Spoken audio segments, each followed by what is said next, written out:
Halo anak-anak, bertemu lagi dengan Ibu Dewi. Jadi pada video pembelajaran kali ini kita akan membahas mengenai apa sih sebenarnya analisis SWOT itu. Nah, sebelumnya kalian tahu nggak apa kepanjangan dari SWOT? SWOT sendiri ini adalah kita ambil huruf pertama ya dari 4 unsur yang menyusun analisis ini. Yang pertama adalah S dari strength atau kekuatan. W dari weakness atau kelemahan, kemudian O dari opportunities atau kesempatan atau peluang ya. Kemudian T itu adalah threat dari tantangan atau ancaman.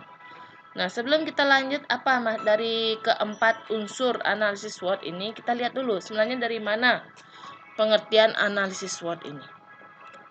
Nah, menurut para ahli ya, di sini utamanya ada Rice. Itu adalah metode analisis yang paling mendasar yang berguna untuk mengetahui topik dan permasalahan dari 4 sisi yang berbeda. Hasil akhir dari analisis ini adalah rekomendasi untuk mempertahankan atau meningkatkan kekuatan dan peluang yang ada, serta mengurangi kelemahan dan juga untuk menghindari ancaman. Kemudian menurut Yusanto dan Jayakusuma, analisis SWOT merupakan instrumen internal dan eksternal perusahaan yang bertumpu pada basis data tahunan. Kemudian menurut Pearce dan Robinson, analisis SWOT merupakan bagian dari proses manajemen strategik perusahaan yang bertujuan untuk mengidentifikasi kekuatan dan kelemahan utama perusahaan. Kemudian menurut Philip Kotler, ya analisis SWOT merupakan evaluasi terhadap semua kekuatan, kelemahan, peluang, dan ancaman yang terdapat pada individu atau organisasi. Yang terakhir, menurut Freddy Rangkuti, analisis SWOT merupakan usaha yang dilakukan berdasarkan logika yang dapat memaksimalkan kekuatan dan peluang, dan pada saat yang sama dapat meminimalisir kelemahan dan ancaman. Jadi, berdasarkan pendapat para ahli ini, maka dapat kita simpulkan jika analisis SWOT itu merupakan suatu metode perencanaan strategis untuk mengevaluasi faktor-faktor yang berpengaruh dalam usaha mencapai tujuan, yaitu kekuatan, kelemahan, peluang, dan ancaman, baik untuk tujuan jangka pendek maupun jangka panjang. Jadi dengan kata lain, analisis SWOT ini sebenarnya diperlukan oleh suatu perusahaan untuk mencapai target bisnis yang sedang dikelola atau yang masih dalam proses perencanaan untuk masa mendatang. Jadi sebenarnya model analisis ini sudah cukup lama ya diterapkan oleh perusahaan-perusahaan. Dan ini analisis SWOT ini bisa dikatakan analisis yang cukup sederhana. Jadi siapapun bisa menerapkan. Jadi analisis SWOT ini dibutuhkan untuk perencanaan yang matang untuk memulai suatu bisnis agar tujuan yang sudah ditetapkan oleh perusahaan bisa tercapai, bahkan bisa dikembangkan menjadi sehingga mencapai kesuksesan. Ya, kesuksesan yang lebih besar. Jadi kalau bisa dikatakan bisnis tanpa modal teori juga bisa laku atau bisa menghasilkan keuntungan. Tapi tanpa ada perencanaan yang matang, belum tentu bisnis itu bisa sukses atau berkembang dengan cukup besar ya. Karena siapapun ingin melakukan bisnis pasti ingin mendapat pengembangan bisnisnya itu bisa pengembangan yang cukup besar. Nah, jadi kita masuk ke unsur-unsur SWOT. Jadi SWOT di sini tujuannya untuk memetakan perencanaan yang lebih jeli, taktis, dan juga sangat mudah. Ya, jadi untuk unsur-unsurnya yang pertama kita mulai dengan strength atau kekuatan. Jadi untuk strength ini analisis terhadap unsur kekuatan yang dimiliki oleh perusahaan. Bisa dari segi teknologinya, kualitas hasil produksinya, lokasinya yang strategis, atau unsur kekuatan lain yang menekankan pada keunggulan perusahaan.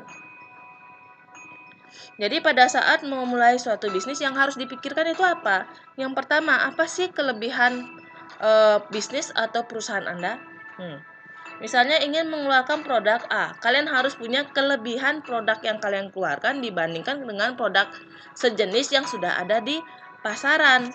Tujuannya apa? Biar produk yang kita hasilkan itu bisa dilirik oleh konsumen. Ya, jika punya nilai lebih. Kemudian kalian harus menggali apa yang membuat bisnis atau perusahaan Anda itu lebih baik daripada yang lain. Atau juga keunikan produk yang dikeluarkan oleh perusahaan Anda. Jadi itu yang perlu dilihat ya. Jadi jika ingin kita melihat dari kualitas ya tentu harus lebih baik. Jika produk A, misalnya produk yang sudah di pasaran bertahan hanya sampai 3 bulan. Jadi kita harus bisa membuat produk yang bisa lebih tahan lama, misalnya sampai 4 bulan. Ataupun kualitas yang lain. Jadi ada banyak hal yang bisa istilahnya bisa digunakan sebagai kekuatan dari perusahaan kita. Bahkan ada yang harganya lebih mahal dibandingkan produk di pasaran tapi memiliki kualitas yang jauh di atas produk yang sudah tersebar di pasaran. Ya, karena sekarang orang banyak yang melirik produk mana yang memiliki kualitas yang lebih baik. Walaupun mereka harus merogoh kantong yang lebih dalam atau membeli dengan harga yang lebih mahal selama kualitasnya benar-benar terjamin. Jadi sana strateginya apa? Pertama, berikan kualitas yang baik. Kemudian kedua, berikan garansi. Itu biasanya yang dapat menarik konsumen atau bisa dipikirkan produk kekuatan dari bisnis Anda yang lain. Kemudian weakness. Ya, jadi sama dengan pada unsur strength tadi, untuk weakness pun kita bisa menggunakan produk di pasaran sebagai pembanding. Ya, jadi weakness ini kita perlu selain untuk melihat kekuatan dari bisnis kita juga perlu mengetahui kelemahan. Jadi bisa kita gunakan produk dari pesaing kita untuk melihat sebenarnya apa sih kelemahan dari produk yang kita hasilkan dibandingkan yang sudah ada di pasaran untuk pesaing kita. Jadi dengan kita mengetahui kelemahan kita bisa menekan. Ya. Jadi kelemahan ini bisa kita meminimalisir mungkin dengan menutupi. Ya, jadi satu halnya bisa strength yang digunakan untuk menutupi weakness-nya atau kita bisa mengurangi weakness yang kita miliki. Jadi yang harus kita pikirkan apa? Yang pertama, apa sih yang perlu ditingkatkan dari bisnis yang kita buat ini? Kemudian apa yang perlu kita hindari? Ya, jadi jangan kita sudah tahu ini kelemahan kita malah kita terobos aja, kita tetap pakai walau kita sudah tahu itu sudah nilai minus dari produk kita. Karena apa? Karena dengan adanya unsur weakness yang kita biarkan, ini akan bisa menjadi istilahnya faktor penyebab kerugian dari penjualan. Ya, atau faktor untuk kerugian bisnis kita nanti. Jadi selain kita melihat dari produk pesaing, kita juga perlu berpikir sebagai sudut pandang konsumen. Jika kita ingin membeli produk ini, apakah kelemahan ini menjadi titik rugi kita nanti? Ya, jika kalian berpikir ini akan menjadi kerugian, maka kita harus berusaha menghilangkan kelemahan tersebut. Jika tidak bisa dihilangkan, setidaknya strength kita harus kita tingkatkan agar bisa menutupi weakness yang dimiliki. Kemudian yang O itu adalah opportunity, adalah peluang. Peluang merupakan salah satu unsur yang dibuat pada awal penciptaan bisnis. Ya, jadi tujuannya untuk mencapai keuntungan atau kemenangan dalam bisnis. Jadi apa yang perlu kalian pikirkan untuk peluang bisnis kita? Yang pertama, pikirkan apa yang sedang berkembang di masyarakat. Apa tren bisnis saat ini? Ya, dan juga yang relevan dengan bisnis perusahaan kita. Kemudian peluang ini kira-kira bagaimana ke depannya? Seperti itu. Jadi pada saat ada suatu peluang, ada dua hal yang perlu kita pikirkan. Apakah kita sebagai trendsetter ataukah kita sebagai follower? Jika kita sebagai trendsetter, itu berarti kita harus memikirkan apa permasalahan yang sedang dihadapi oleh masyarakat. Jadi dari masalah yang dihadapi oleh masyarakat ini, maka kita akan bisa memikirkan ide kreatif dan inovatif untuk memulai suatu bisnis. Nah, dengan adanya ide kreatif nanti akan menimbulkan peluang tersendiri untuk kelangsungan bisnis kita. Lalu, jika kita sebagai follower, ya tentu kita harus berpikir untuk di kekuatan tadi. Kita harus punya keunikan tersendiri atau kelebihan dibandingkan dengan yang ada di pasaran atau pesaing kita. Bagaimana caranya supaya keunikan yang kita miliki ini menjadi daya tarik bagi konsumen, sehingga peluang bisnis kita akan menjadi lebih besar. Kemudian yang terakhir adalah threat atau ancaman. Jadi ancaman ini kita perlu perhatikan ya. Ancaman yang datang itu bukan hanya dari pesaing kita, tapi bisa juga dari lokasi yang kita pilih untuk memulai bisnis. Jadi jangan sampai kita memulai bisnis di tempat yang sepi konsumen atau bahkan tidak membutuhkan bisnis produk yang kita buat. Bisa juga dari musim. Produk yang kita hasilkan itu berguna untuk musim hujan, tapi malah kita jual di musim kemarau, ya jelas tidak laku nanti. Jadi banyak hal ya. Jadi di sini yang perlu kalian pikirkan ya, sebenarnya kendala atau masalah apa saja yang sedang atau yang akan kita hadapi sebagai pebisnis. Kemudian apabila kita sudah mengetahui ancaman yang akan kita hadapi, kita harus juga memikirkan solusi nanti. Apa solusi yang kita berikan untuk menghadapi ancaman yang sedang atau akan terjadi. Selain itu, kita juga perlu memikirkan kebijakan yang sedang dikeluarkan oleh pemerintah. Jadi jangan sampai solusi yang kita gunakan nanti malah akan melawan kebijakan yang sedang dikeluarkan oleh pemerintah saat ini. Kemudian apakah ada kondisi lain atau eksternal selain dari produk kita dan juga dari masyarakat ya, sama seperti yang Ibu bilang tadi, bisa dari waktu atau musim, bisa juga dari jarak atau lokasi. Jadi dari keempat unsur dari analisis SWOT ini ya, strength, weakness, opportunity, dan threat. Ini bisa kita lihat ya. Untuk strength dan weakness ini merupakan faktor internal. Dengan kata lain, kita memikirkan apa yang ada di perusahaan kita. Apa kekuatan yang dimiliki perusahaan ataupun kelemahannya. Sedangkan untuk opportunity dan threat ini merupakan faktor eksternalnya. Jadi kita memikirkan keluar, seperti tadi, peluang kita pikirkan apa yang menjadi tren di masyarakat. Ancaman apa yang kita hadapi. Ya, apa yang sedang yang terjadi di luar yang bisa mengancam keberlangsungan bisnis kita. Nah, adapun manfaat dari analisis SWOT itu adalah yang pertama, menjadi lebih memahami kekuatan dari bisnis yang kita lakukan. Sehingga dengan mengetahui kekuatan dari bisnis kita, kita juga akan punya rekomendasi untuk melakukan peningkatan lagi. Peningkatan untuk produk ataupun bisnis yang sedang kita lakukan. Kemudian perusahaan dapat melihat suatu peluang dan juga dapat mempertahankan peluang yang ada.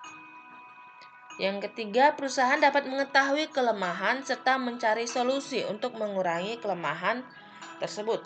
Yang terakhir, perusahaan mengetahui potensi ancaman serta mencari solusi untuk menghindari ancaman yang sedang terjadi. Jadi faktor yang mempengaruhi itu juga ada dua ya, ada faktor internal dan eksternal. Dari internal bisa dari keuangan, bisa dari sumber daya manusianya, kemudian bisa dari properti teknologi, kemudian kepercayaan masyarakat terhadap perusahaan, kemudian kemampuan pemasaran yang baik serta kemampuan distribusi. Untuk eksternal itu bisa dari tren bisnis, kemudian budaya yang ada di masyarakat, kemudian adanya sosial politik dan ideologi, kondisi perekonomian suatu negara. Ya, sama seperti sekarang lagi masa pandemi corona ini, kondisi perekonomian di masyarakat sudah agak melemah. Jadi ini banyak sekali bisnis-bisnis yang sedang istilahnya lagi turun omset atau bahkan hampir bangkrut. Salah satunya adalah bisnis villa yang banyak sedang ada di Bali. Ini kan lagi sepi pariwisata. Nah, itu banyak yang sedang tutup. Kemudian yang paling gampang kita lihat itu adalah bisnis Pizza Hut. Ya, Pizza Hut lagi turun omset. Walaupun mereka masih ada pemasukan, tapi pemasukan yang mereka dapatkan atau keuntungan yang mereka dapatkan tidak dapat menutupi biaya operasional.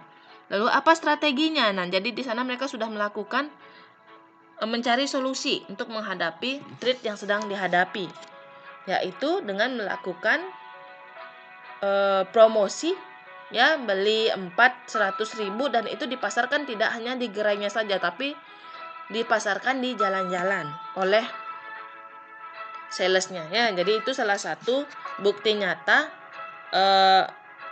penggunaan analisis SWOT. Jadi sana sudah dianalisis, ancamannya ini, jadi solusinya seperti ini, gitu. Kemudian ada peraturan dan kebijakan pemerintah. Dan berikutnya ada perkembangan teknologi. Jadi kita dalam melakukan bisnis harus selalu memikirkan teknologinya bagaimana. Jadi pada saat kita ingin membuat mungkin ada yang suka bikin game, ya, bisnis game. Kalau zaman dulu masih pakai PS, ya, PS1, PS2 zaman dulu yang masih sebelum HP-nya sedang jaya, ya, itu PS yang sedang jaya, PS1, PS2 banyak sekali ada gerai-gerai PS, ya, rental PS, dan itu selalu rame. Tapi sekarang di zaman orang sudah menggunakan HP Android, ya, smartphone, ya, mereka gampang untuk install game. Apakah masih bisa kita pertahankan rental internet atau rental game online? Ya, itu harus dipikirkan. Bagaimana solusi yang harus kita lakukan agar bisnis kita menjadi tetap bertahan atau bahkan lebih berkembang. Seperti itu.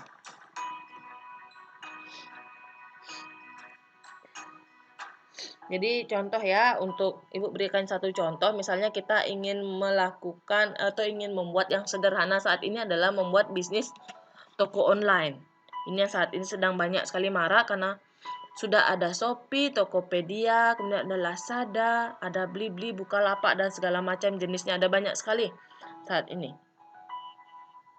Jadi pertama, jika ingin membuat suatu bisnis online, yang pertama kita pikirkan apa? Kekuatannya. Kita harus punya sumber daya manusia yang berkualitas, bersemangat, dan mau belajar. Kemudian produk yang kita pasarkan harus produk yang bisa bersaing di pasaran. Kemudian harga juga dapat bersaing. Jadi jangan sampai kalian mematok harga yang lebih mahal daripada harga di pasaran. Kemudian kelemahannya apa? Sudah pasti karena kita baru memulai bisnis, ya, kita belum banyak dikenal oleh konsumen. Kemudian apalagi kalau sekarang masih sekolah, ya, masih sekolah, otomatis jadwal promosinya juga masih belum efisien. Apalagi rata-rata orang yang memulai toko online itu masih digunakan sebagai bisnis sampingan atau tidak fokus, sehingga kadang jadwal promosinya belum bagus atau belum terjadwal secara sistematis. Nah, kira-kira apa opportunity atau peluang yang dapat kita pikirkan dari bisnis toko online ini? Bentar, ya.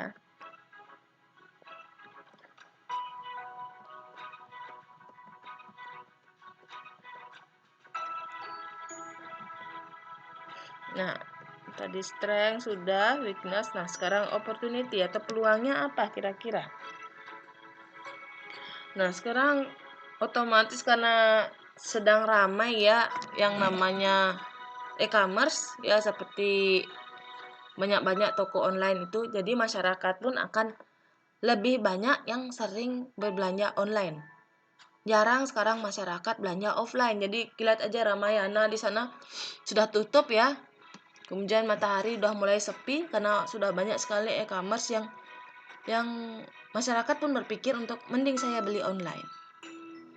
Ya, harga lebih murah, tidak perlu panas-panasan, tidak perlu kena macet dan juga hemat bensin otomatis. Jadi bisa dibilang toko online ini kedepannya akan sangat berkembang.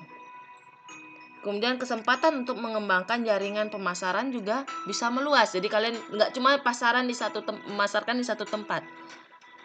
Nggak cuma di Shopee aja, tapi bisa juga di Tokopedia, bisa di Lazada juga, bisa di Bukalapak. Jadi tanpa kalian perlu menyewa atau mengeluarkan uang sewa tempat, kalian punya 4 toko sekaligus. Dibandingkan kalian buka toko offline cuma bisa buka satu, itu pun harga sewanya mahal, kadang kan tidak menutupi. Ya, tapi dengan peluang seperti tadi Ibu bilang, tidak perlu bayar uang sewa, banyak buka toko otomatis. Ancamannya ya udah banyak memiliki pesaing. Ya, pesaingnya banyak, bisa saja mereka memiliki konsep yang lebih fresh dan juga lebih menarik. Oleh karena itu pada saat kita memulai suatu bisnis, kalian harus mengedepankan strength-nya. Ini harus kuat. Ini harus kuat, yang weakness harus diminimalisir. Ya, jadi nanti pada saat kalian membuat produk atau bisnis, diharapkan sebelumnya lakukan dulu analisis SWOT agar bisnis yang kalian lakukan itu sudah memiliki perencanaan yang matang, sehingga tujuan dari bisnis yang akan kalian lakukan ini bisa tercapai, bahkan bisa berkembang lebih besar lagi. Jadi sekian penjelasan Ibu mengenai analisis SWOT. Sampai bertemu di video pembelajaran selanjutnya.